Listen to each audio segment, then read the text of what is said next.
guys, welcome to like a new series kind of thing where I'm doing it in the same project as my regular Unity series, but I'm changing it to basically teach you guys a little bit more about coding, because I realized that I'm doing some pretty advanced things in my scripts, but I haven't really went over what everything means. So I'm gonna be using the same project, but I'm going to be actually creating a new script folder inside this script folder, and then I'm just going to run it from here. You guys should probably just make a new thing. I'm just going to call this like scripting, and inside of here I'm just going to make a little C# script, and I'm going to call this basic.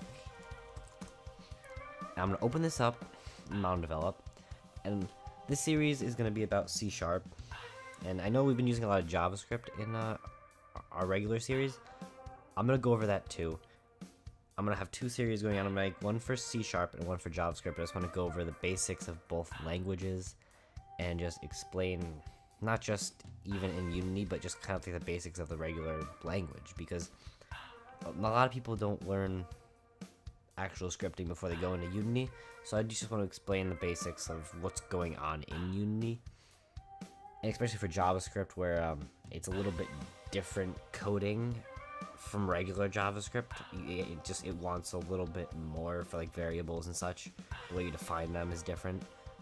So I just want to go over some of that stuff. Right now we're just going to be going over extreme basics of what this document is. So let's just open that up in here. Let's see, is it almost open?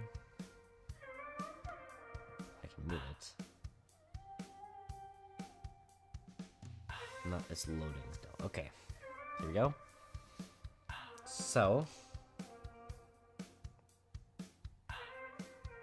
it's almost done.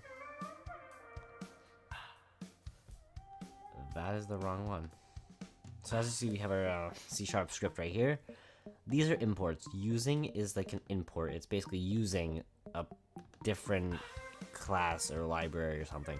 I'm not going to go over what each one of those means right now, but these are important. You need these for a C# in Unity. This line right here is also necessary. The first part of it is saying the class name is basic. If you change this, you need to change the actual name of the file too, or else it won't work.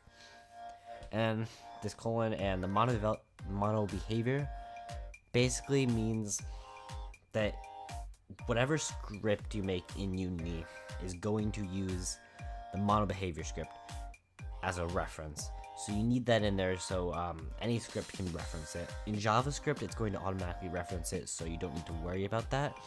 But in C# you need to make sure that's there.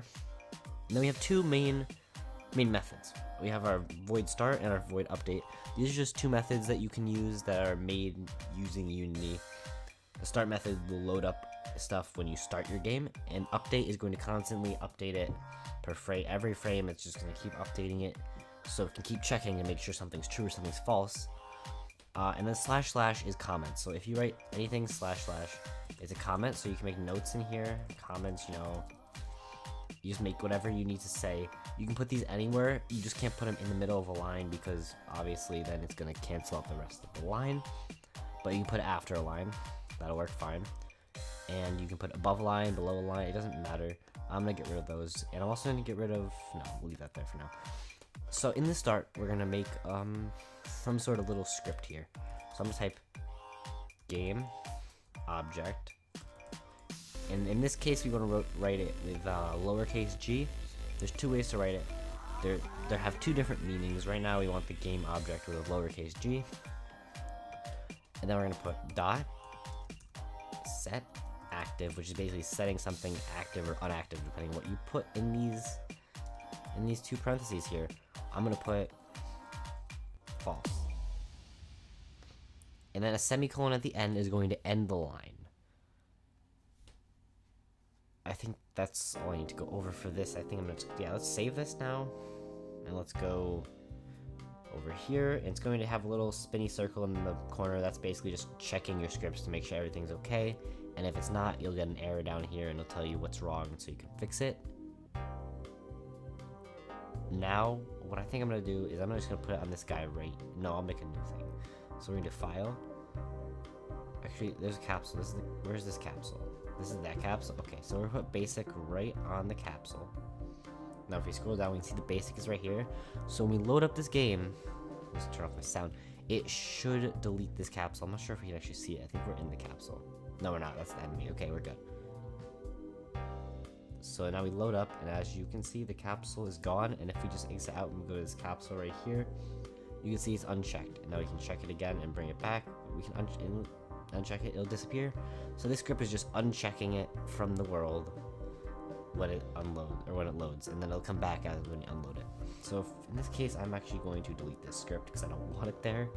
But as you can see, that's how you make a basic script in C#. So next episode, I might go over some if statements and stuff like that. Maybe some basic, just creating things, and maybe some defining variables. Leave in the comments also what you want to see. Yeah, thanks for watching.